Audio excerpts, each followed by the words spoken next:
মহাজন এবং তার সঙ্গীদের ধোঁকাবাজি সবখানে। বাংলাদেশের মিডিয়া বলছে এই সফর সরকারি, ব্রিটিশ সরকারের আমন্ত্রণ হলে নিশ্চিতভাবেই সরকারের পক্ষ থেকে কেউ না কেউ থাকতেন, কিন্তু প্রোপাগান্ডা সচিবরা তো মিডিয়ায় রীতিমতো ঢেন্ডোরা পিটিয়ে দিয়েছিল যে এটা নাকি একটি সরকারি সফর। একজন নোবেল বিজয়ী কেন নিজেকে এই পর্যায়ে নামালেন? সারা বাংলাদেশে যারা বিএনপির নেতাকর্মীরা আছেন অথবা যারা বিএনপি করেনও না, তাদের মধ্যে সবার একটা আগ্রহ ছিল বা ইন্টেনশন ছিল যে 5ই আগস্ট যখন শেখ হাসিনা সরকারের পতন ঘটলো, 8ই আগস্ট যখন ডক্টর মোহাম্মদ ইউনূস সরকার গঠন করলেন, হয়তো 9, 10, 11 তারিখে বাংলাদেশে ফিরে আসবেন জনাব তারেক রহমান। কিন্তু সবাইকে অবাক করে দিয়ে 10 মাস সময় হয়ে গেছে, তিনি বাংলাদেশে ফিরেননি। আমরা তো সবাই জানি যে আমাদের প্রধান উপদেষ্টা ডক্টর মোহাম্মদ ইউনূস এই মুহূর্তে যুক্তরাজ্য সফরে রয়েছেন এবং যুক্তরাজ্যের প্রধানমন্ত্রী কিয়ার স্টারমারও যুক্তরাজ্যেই অবস্থান করছেন আমি যতক্ষণ পর্যন্ত এই ভিডিওটি করছি সেই সময় পর্যন্ত। কিন্তু প্রধান উপদেষ্টা প্রেস সচিব মিস্টার শফিকুল আলম, আমরা তার সম্পর্কে কি মন্তব্য করতে পারি? 4 দিনের সফরে যুক্তরাজ্যে আছেন বাংলাদেশের অন্তর্বর্তী সরকারের প্রধান উপদেষ্টা ডক্টর মোহাম্মদ ইউনূস। কিন্তু যুক্তরাজ্যে পা রাখার পর থেকেই ডক্টর ইউনূসের এই সফরটি বিতর্ক এবং অনিশ্চয়তার এক জটিল জালে জড়িয়ে পড়েছে। একদিকে যেমন তার বিরুদ্ধে প্রবাসীদের ব্যাপক বিক্ষোভ দেখা যাচ্ছে, তেমনি তিনি যে পুরস্কার নিতে গেছেন সেটি নিয়েও তৈরি হয়েছে নতুন বিতর্ক। শেখ হাসিনার পতন এবং পালিয়ে যাওয়ার পর একাধিকবার বলেছি, কোনো ভিডিওর ভেতরে বা আলাদা করে ভিডিও করে বলেছি, গোপালগঞ্জে সরকারের একটা জরুরি অভিযান পরিচালনা করা জরুরি এবং এই অভিযানটার সামনে নির্বাচনকে কেন্দ্র করে আরও গুরুত্বপূর্ণ হয়ে উঠছে। আমরা যৌক্তিকভাবে এই আশঙ্কা করতেই পারি গোপালগঞ্জে নানা রকম অঘটন ঘটানোর চেষ্টা আওয়ামী লীগ করবে, এটা ফর শিওর, এটা বোঝা যাচ্ছে। কারণ এখনও বাংলাদেশের মধ্যে একটা স্বাধীন আওয়ামী গোপালগঞ্জ রয়ে গেছে, এটা মনে করার কারণ আছে। একটার পর একটা ঘটনা ঘটছে। সরকার পতনের আগেই, অর্থাৎ 5 আগস্ট যে সরকার পতন হলো, সেই সরকার পতনের আগেই সাবেক প্রধানমন্ত্রী শেখ হাসিনা নাকি তার আত্মীয় স্বজনদের বিশেষ একটা খুদে বার্তা, বিশেষ মেসেজ দিয়েছিলেন যে খুব দ্রুত একদিনের মধ্যেই যেন তারা দেশ ত্যাগ করে, একজনও যেন দেশে না থাকে। দর্শক মন্ডলী, আসসালামু আলাইকুম রহমতুল্লাহ। আশা করি সবাই ভালো এবং সুস্থ আছেন। স্বাগতম জানাচ্ছি আমাদের আরও একটি নতুন ভিডিওতে। সুপ্রিয় দর্শক মন্ডলী, ভিডিওর থাম্বনেল, টাইটেল ও ভিডিওর কিছু অংশ বিশেষ দেখে আপনারা ইতিমধ্যে ধারণা করতে পারছেন যে আজকের ভিডিওটি কতটা গুরুত্বপূর্ণ। সুপ্রিয় দর্শক মন্ডলী, ভিডিওর থাম্বনেল, টাইটেল ও ভিডিওর কিছু অংশ বিশেষ আপনারা ইতিমধ্যে দেখেছেন। সেই অংশ বিশেষগুলোর বিস্তারিত আলোচনা দেখলে আপনারা রীতিমতো অবাক হয়ে যাবেন।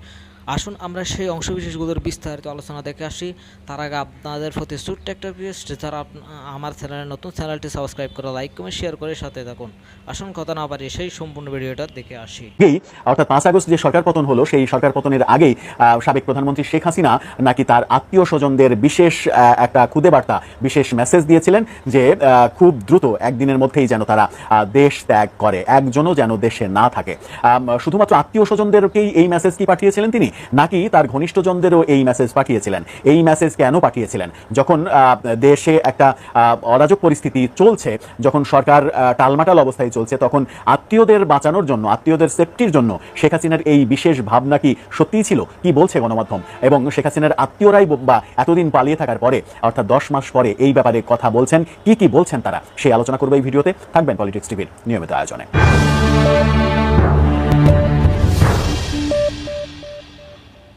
দর্শক, পলিটিক্স টিভি নিয়মিত ভিডিওগুলো স্পন্সর করছে প্রজাপতি.টিভি, নতুন ওটিটি প্ল্যাটফর্ম। আপনারা চাইলে ইউটিউবে, ফেসবুকে, ইনস্টাগ্রামে, টিকটকে দেখে নিতে পারেন। ডেসক্রিপশন বক্সে লিঙ্ক দেওয়া থাকবে, সেখান থেকেও আপনারা দেখে নিতে পারেন প্রজাপতির কার্যক্রম। চলে যাচ্ছি মূল ভিডিওতে। বলছিলাম, শেখ হাসিনা সরকারের পতনের ঠিক আগ মুহূর্তে, অর্থাৎ 3 তারিখে, একেবারে স্পেসিফিক 3রা আগস্ট, তিনি শেখ হাসিনা তার আত্মীয় স্বজনদের বিশেষ একটি মেসেজ পাঠান এবং সেই মেসেজটা তিনি পাঠান হোয়াটসঅ্যাপে। সেরকম খবরই গণমাধ্যম নিশ্চিত করছে। আপনার গণমাধ্যমের খবরের শিরোনামটা দেখে নিতে পারেন। সেখানে বলা হচ্ছে, সরকার পতনের আগেই আত্মীয় স্বজনদের বিশেষ বার্তা দেন হাসিনা। কি বার্তা দিয়েছিলেন তিনি? সেখানে বলা হচ্ছে যে 5 আগস্ট সরকার পতনের আগেই নিজের আত্মীয় স্বজনদের বিশেষ বার্তা দিয়েছিলেন তৎকালীন প্রধানমন্ত্রী শেখ হাসিনা। তার এক আত্মীয় সম্প্রতি এই তথ্য জানিয়েছেন তার ঘনিষ্ঠজনদের। তাদেরই একজন গণমাধ্যমকে নিশ্চিত করেছে দেশ ত্যাগ করতে না পারলে এখন তাকে জেলে থাকতে হতো। অর্থাৎ তিনি যদি সেই সময় শেখ হাসিনার বার্তা শুনে দেশ ত্যাগ না করতেন, তাহলে এই মুহূর্তে তাকে জেলে থাকতে হতো। বিদেশে অবস্থানরত ওই ব্যক্তি ক্ষমতাচ্যুত আওয়ামী সরকারের একজন প্রভাবশালী দায়িত্বপ্রাপ্ত কর্মকর্তা এবং সাবেক সংসদ সদস্যও ছিলেন। শেখ হাসিনার আত্মীয় সংসদ সদস্য ছিলেন, বিশেষ কর্মকর্তা, বিশেষ দায়িত্বপ্রাপ্ত কর্মকর্তা। তিনি শেখ হাসিনার দাদা শেখ লুৎফুর রহমানের পক্ষের একজন আত্মীয়, এমনটাও গণমাধ্যম নিশ্চিত করছে। সূত্র বলছে, গত বছরের 4 আগস্ট কারফিউ চলাকালেই মোবাইল ফোনে নির্দেশনা পেয়ে তিনি পরিবারের সদস্যদের সঙ্গে দেশ ত্যাগ করেন এবং অস্ট্রেলিয়া আশ্রয় নেন। অর্থাৎ তিনি যিনি এই তথ্যটা গণমাধ্যমে বলছেন, তিনি 4 আগস্ট অস্ট্রেলিয়ায় পাড়ি জমান, সেই তথ্যটা তিনি জানাচ্ছেন। তিনি এটাও জানান যে শেখ হাসিনা শুধুমাত্র বঙ্গবন্ধু পরিবারের সদস্য ও নিকট আত্মীয়দের দেশ ছাড়ার নির্দেশ দেন। তাদের একটি হোয়াটসঅ্যাপ বার্তা পাঠান তিনি, যাতে লেখা ছিল নো ওয়ান স্টে হেয়ার, অর্থাৎ কেউ এখানে অবস্থান করা যাবে না, কেউ এখানে অবস্থান করো না, সবাই চলে যাও। মানে সবাই চলে যাও, এটা একটা signal, no one stay here, কেউ এখানে অবস্থান করো না, তার মানে বিপদ আসন্ন। এই বার্তার অর্থ বুঝতে কারো সময় লাগেনি, এটা ছিল দেশ ত্যাগের চূড়ান্ত নির্দেশ। সূত্র আরও বলছে, আওয়ামী লীগের কোনো নেতা বা অন্য কারো প্রতি এমন বার্তা পাঠাননি শেখ হাসিনা। ওই আত্মীয় এই দাবিও করছেন যে শুধুমাত্র আত্মীয়দের ছাড়া আওয়ামী লীগের কোনো নেতাকে এই মেসেজ তিনি পাঠাননি। আত্মীয়দের নিরাপদে বিদেশে পৌঁছানো নিশ্চিত হওয়ার পর 5 আগস্ট তিনি ছোট বোন শেখ রেহানাকে নিয়ে ভারতে চলে যান, এমনটা দাবিও করা হচ্ছে। ইতিমধ্যে শেখ হাসিনার নেতৃত্বাধীন রাজনৈতিক দল আওয়ামী লীগের সব ধরনের কার্যক্রম নিষিদ্ধ করা হয়েছে। এই যে তথ্য, যারা পালিয়ে রয়েছেন বিভিন্ন দেশে আত্মীয় স্বজনদের, যেমন যুক্তরাষ্ট্র, কানাডা, যুক্তরাজ্য, অস্ট্রেলিয়া, সিঙ্গাপুর এবং ভারতে শেখ হাসিনার বেশিরভাগ আত্মীয় স্বজন পালিয়ে রয়েছে।